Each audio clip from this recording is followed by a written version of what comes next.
Our gospel reading this morning comes from the first chapter of the Gospel of Mark.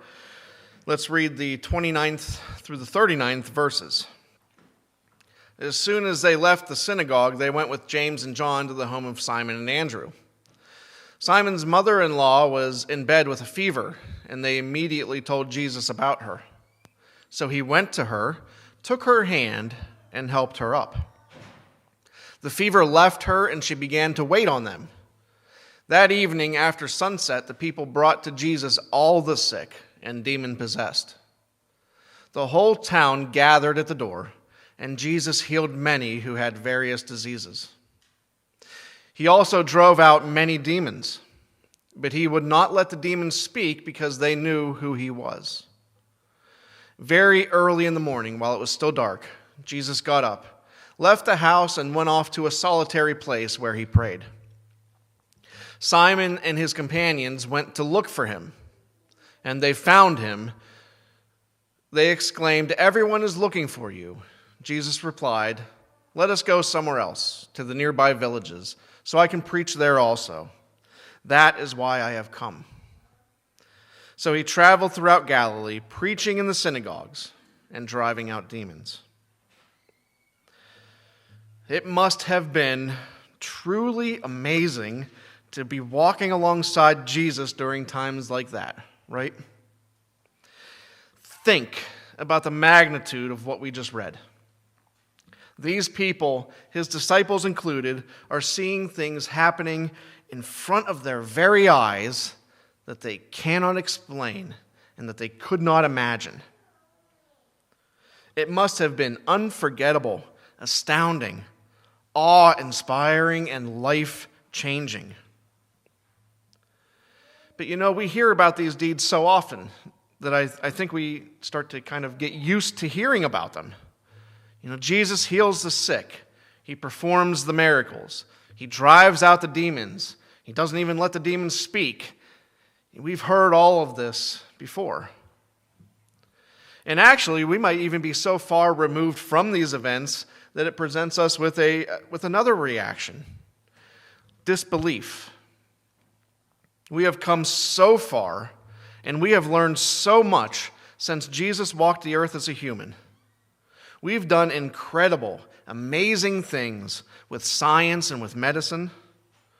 We've created technology that has brought the world together, perhaps while simultaneously driving it apart. And when we look at a passage like this, or any of the others like it in the Bible, that says this one person does these things that we didn't see with our own eyes, and maybe we will never see something of that magnitude during our lifetimes, we're confronted with two options. We have two choices, two roads we can follow. We do have that choice to not believe it.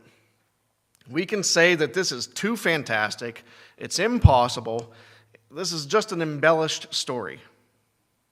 Our world has order, and it works a certain way, and this Bible stuff is just too outlandish to believe.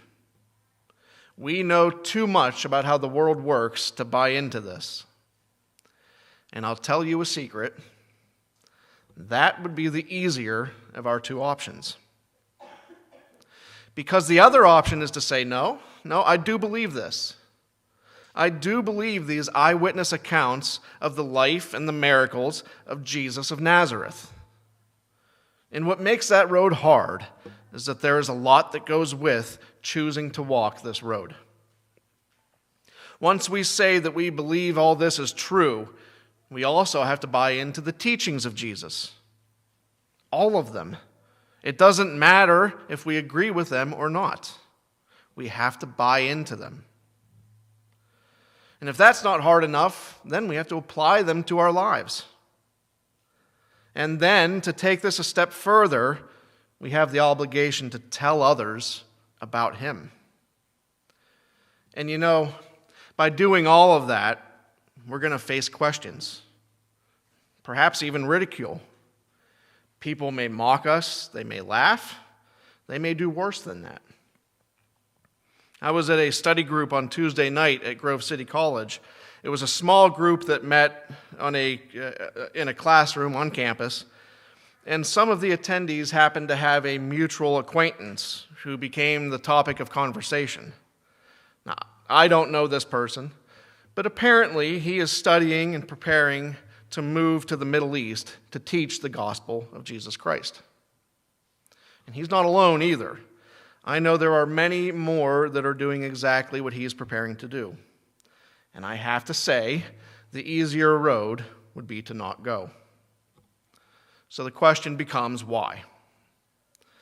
Why would we choose to go down this difficult road? Why not choose the easier of the two options in front of us? Paul wrestles with some of these same questions in our epistle reading this morning. In his letter to the church in Corinth, he's defending his role as an apostle of Jesus Christ. Apparently, the road wasn't that easy for him either. Now, I know we've already read it once. It doesn't hurt to read it again. Allow me to reiterate to you this passage from 1 Corinthians. For when I preach the gospel, I cannot boast, since I am compelled to preach. Woe to me if I do not preach the gospel. If I preach voluntarily, I have a reward. If not voluntarily, I'm simply discharging the trust that is committed to me. So what then is my reward? Just this, that in preaching the gospel, I may offer it free of charge, and so not make full use of my rights as a preacher of the gospel. Though I am free and I belong to no one, I have made myself a slave to everyone to win as many as possible. To the Jews I became like a Jew to win the Jews. To those under the law I became like one under the law, though I myself am not under the law, so as to win those under the law. To those not under the law I have become like one not under the law, though I am not free from God's law, I am under Christ's law, so as to win those having the law. To the weak I became weak to win the weak. I have become all things to all people, so that by all possible means I might save some. I do all this for the sake of the gospel, that I may share in its blessings. Paul is aware of his freedom, but with his freedom he chooses to make himself a slave to everyone, as he puts it. And he chooses to do all this for two reasons. The first is for his own sake, because he knows he has the power to preach, and if he doesn't do it, he knows it's going to be bad for him later. Woe to me, he says, if I do not preach the gospel. I've heard Paul's feelings here put a more modern way.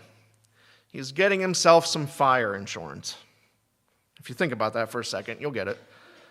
If he doesn't preach the gospel, he knows he's in trouble later. He knows what's going to happen, where he's going to end up. So to avoid that fire, he's getting himself some insurance. He's going to do what he's compelled to do. The second reason, though, is outward. It's for the sake of everyone else. He's able to give the good news to everyone with no strings attached. He'll be whatever he needs to be to get the word out there, just so he can save a few of them, because he even knows that he can't save them all.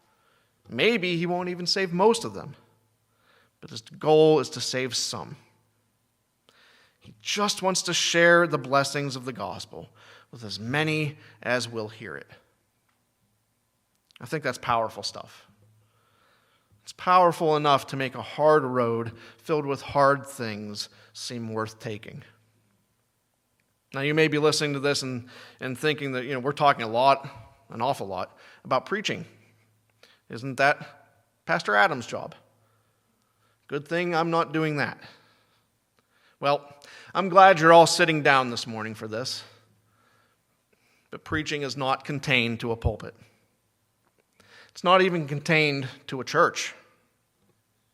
1 Peter 2:9 tells us, "But you are a chosen people. You are a royal priesthood, a holy nation, God's special possession, that you may declare the praises of him who called you out of darkness into his wonderful light. A royal priesthood means that we are all preachers of the gospel. Declaring the praises of God means sharing it with others. Who follows the church page on Facebook? I know there's more of you out there. If you don't, find us and hit that little follow button. I signed up for a service a few months ago that automatically posts daily images on the page so I don't have to do it.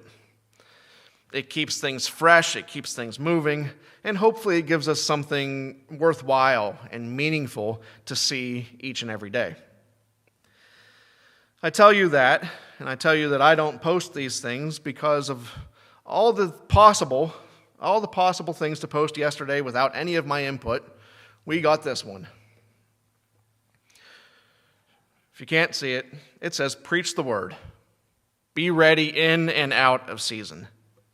This is advice given to Timothy, but it's advice for us also. I don't know for sure, but maybe in light of what I was led to share this morning alongside of this unplanned verse being shared on our page yesterday, maybe we're being given some additional motivation this morning. There are so many people out there that will never walk into this building to hear about this on their own. We can't reach them all by waiting to see who will come to us on a Sunday morning. Preaching needs to happen by all of God's people, and it needs to happen outside of this building just as much, maybe even more, than it happens in here. We can be so many things to so many people, and unfortunately, we cannot save them all, but we can save some. That was enough motivation for one apostle to choose his road, even though it ended up being the hard road. It should be enough motivation for us too. We have two roads in front of us. We can believe or not, and then we can preach or not. One road is easy, but easy roads don't always have happy endings. The other road is harder, but for our own soul, for the sake of those around us, that is the road worth taking. And all of God's people said,